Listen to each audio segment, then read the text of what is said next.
आप देख रहे हैं न्यूज नाउ 24/7 ताज़ा खबरों के लिए हमारे साथ बने रहें। शुक्रवार को भाजपा ने पश्चिम बंगाल के मुख्यमंत्री ममता बनर्जी के निजी परामर्श फर्म पर ईडी की छापेमारी के दौरान किए गए आचरण की निंदा की और आरोप लगाया कि उनके कार्यों से पता चलता है कि उन्होंने कथित कोयला तस्करी से जुड़े मनी लॉन्ड्रिंग मामले में खुद को और अपनी पार्टी को फंसाने वाली किसी संवेदनशील चीज को बचाने की कोशिश की। भाजपा मुख्यालय में एक प्रेस कॉन्फ्रेंस को संबोधित करते हुए वरिष्ठ भाजपा नेता रविशंकर प्रसाद ने कहा कि मामले की जांच कर रहे प्रवर्तन निदेशालय के अधिकारियों को धमकाने और छापेमारी के दौरान उनसे दस्तावेज छीनने के लिए उन्हें आरोपी बनाया जाना चाहिए। पूर्व केंद्रीय मंत्री ने कहा, ममता बनर्जी की बर्बर कार्रवाई के आसपास कई संदिग्ध परिस्थितियां हैं। प्रसाद ने आरोप लगाया कि बनर्जी राज्य पुलिस अधिकारियों के साथ एक निजी परामर्श फर्म के परिसर में घुस गईं, जहां जांच चल रही थी, ईडी के जांच अधिकारियों को धमकाया और कागजात छीनकर चली गईं। उन्होंने कहा, 14 वर्षों तक मुख्यमंत्री रहने के कारण वो शासन के तौर तरीकों को जानती हैं। वो अतीत में केंद्रीय मंत्री भी रह चुकी हैं।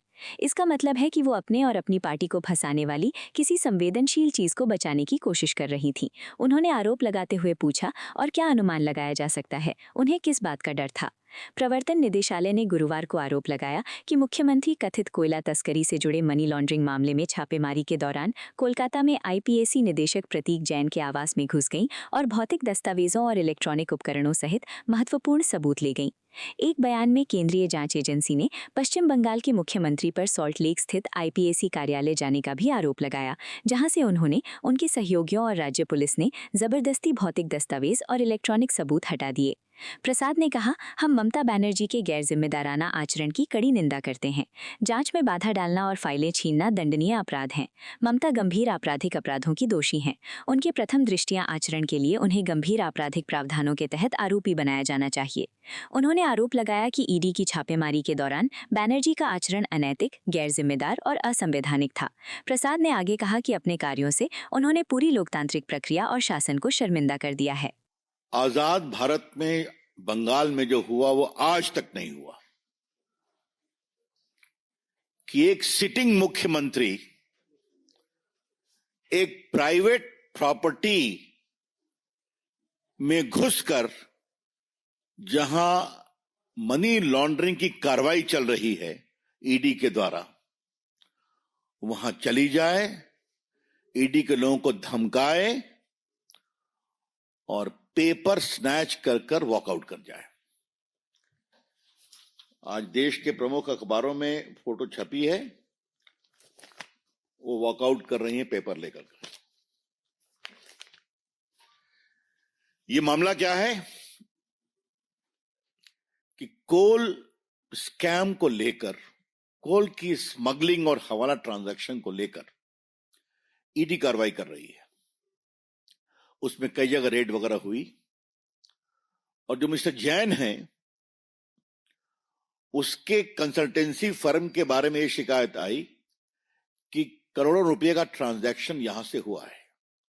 यह बात हम नहीं कह रहे हैं, ईडी ने अपने ऑफिशियल स्टेटमेंट में कहा है, जो उनके वेबसाइट पर है।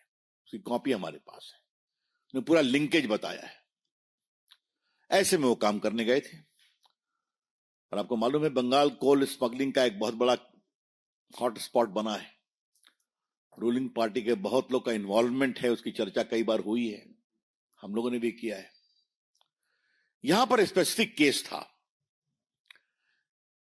और मैं फिर रिपीट करूंगा, ये रेड न ममता जी के घर पर थी, न उनके ऑफिस में थी, न टीएमसी के दफ्तर में थी, न टीएमसी के किसी नेता, विधायक, एमपी या ऑफिस बेरर के घर पे थी। ये रेड थी एक प्राइवेट कंसल्टेंसी फर्म, जिसके यहां करोड़ों रुपए के मनी लॉन्ड्रिंग की शिकायत आई थी कोल स्कैम में, उसको फैसिलिटेट करने के। और ये मैं फिर कह रहा हूं, ये मैं नहीं कह रहा हूं, ये बाकायदे उनके स्टेटमेंट में है, जो उनके वेबसाइट पर है। आपको वो कॉपी हम दे देंगे प्रेस के बाद। ऐसे में ममता जाती है, वो सिटिंग चीफ मिनिस्टर है, और समाचार पत्रों में यह भी लिखा हुआ है, जैन का घर कहां है। गाड़ी छोड़ती हैं और फ्लैट में घुसती हैं, उनके पुलिस कमिश्नर जाते हैं, पुलिस अफसर जाते हैं और वहां ईडी के लोगों को हड़काते हैं और ये बहस करती हैं और कागज छीन करके लेके चली आती हैं। उनका आचरण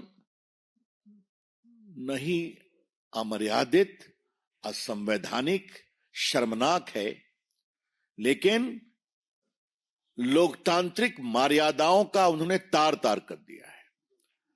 the entire action of the chief minister is not only unethical, irresponsible, unconstitutional, but she has put the entire democratic process and governance to shame.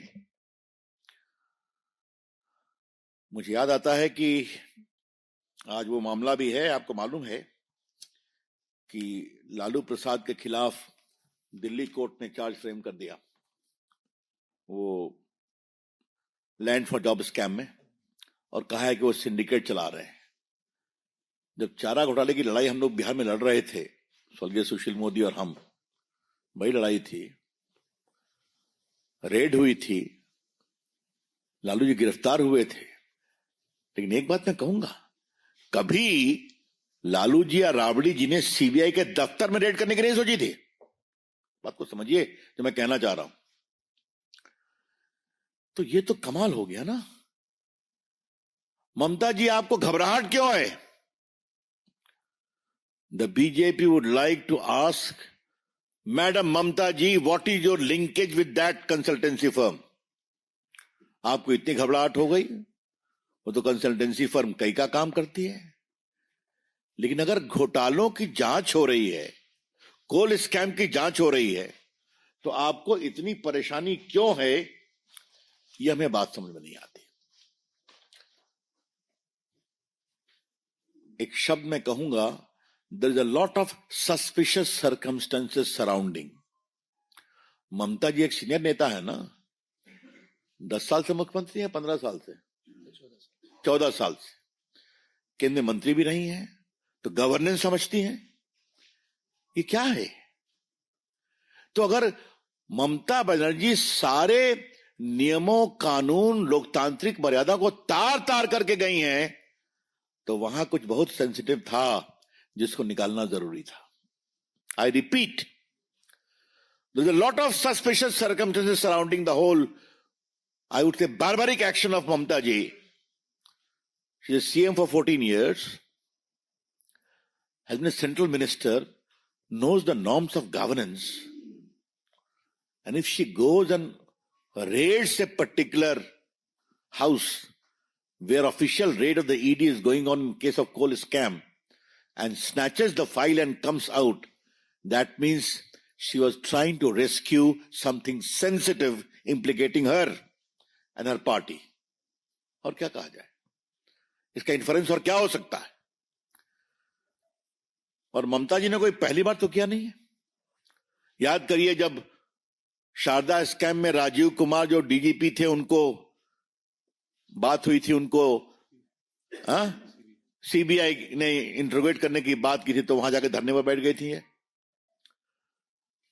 संदेश खाली में उस मेन एक्यूज को बचाने के लिए क्या क्या नहीं किया। मुझे तो पार्टी ने कई बार बंगाल में एट्रॉसिटी की जांच करने के लिए भेजा है, चाहे वो लोकल बॉडी का इलेक्शन हो या ग्राम पंचायत में जो अत्याचार हुआ। मैं संदेश खाली भी गया था, तो संदेश खाली में कहा गया कि आप मत जाइए। मैंने कहा क्यों नहीं जाएंगे, देखा जाएगा। तो बाद में मेरी जो अपनी सिक्योरिटी थी, सीआरपीएफ, वो थी, और फिर महिलाएं आई। बाकी लोगों को कोर्ट से परमिशन लेना पड़ता है, हमारे साथ कई एमपीज गए थे। ये क्या हो रहा है? आज तक उसको बेल नहीं ना हुआ। कौन शेख था वो, याद करो। हाँ, स्टिल इन जेल। तो उसको बचाने की कोशिश, पुलिस अफसर को बचाने की कोशिश, और आज रेड करना। ये जो ममता जी का पूरा इतिहास है, ये बहुत ही दुर्भाग्यपूर्ण है। हाँ, मैं तो आपको बताना ही भूल गया, ये जो medical college, car medical college में घटना हुई थी महिला के बलात्कार की, उस पर भी चली गई थी अपोज करने के लिए पुलिस इन्वेस्टिगेशन को। फ्रस्ट्रेट करने के लिए। तो क्या मतलब है, ममता जी ने कॉन्ट्रैक्ट लिया हुआ है क्या कि बंगाल में कोई भी फेयर पुलिस इन्वेस्टिगेशन नहीं होने देंगी, बंगाल के करप्शन में कोई भी सीबीआई या ईडी का इन्वेस्टिगेशन नहीं होने देंगी? क्योंकि हर जगह उनके सिस्टम के पांव हैं। और मैं क्या कहूंगा, everywhere there is a footprint of Mamata ji's ecosystem implicating all of them, therefore there is a scare। हम इसकी बहुत भर्त्सना करते हैं। आज हमारे पास ये पूरा लिस्ट है, संदेश खाली, उसके बाद कैटल स्मगलिंग, अनुव्रत मंडल, दूरे ration scheme, बोगटुल massacre, Hanskhali rape case, Alapan Bandyopadhyay case, Narada scam, ये सारा हमारे पास पड़ा हुआ है। लेकिन आज की जो घटना है, बीजेपी की ओर से हम ममता जी की भर्त्सना करते हैं। We condemn outright the utterly irresponsible conduct of Mamata ji. और कानून के छात्र के रूप में हम कहना चाहेंगे यह अपराध भी है। It is a penal offence कि जहां भ्रष्टाचार के खिलाफ जांच चल रही है वहां जाके जांच को रोकना और फाइल को छीन करके बाहर निकलना। Mamata ji is guilty of serious penal offences. बड़े आपराधिक कानून से उनका वो अब उसके अभियुक्त बनना चाहिए। अब मामला आज कोर्ट में सबों ने गए हैं, बातें चलेंगी, लेकिन प्राइमा फेशिया उनका जो कंडक्ट है, और अभी तक इतना विस्तार से छपा है, ममता जी ने अभी तक इसको कॉन्ट्राडिक्ट भी नहीं किया है कि मैं नहीं गई, मैं गाड़ी से उतरी, पूछा और सीधा घुस गई। तो पार्टी की ओर से हम इसे बहुत ही कंडेम करते हैं मित्रों।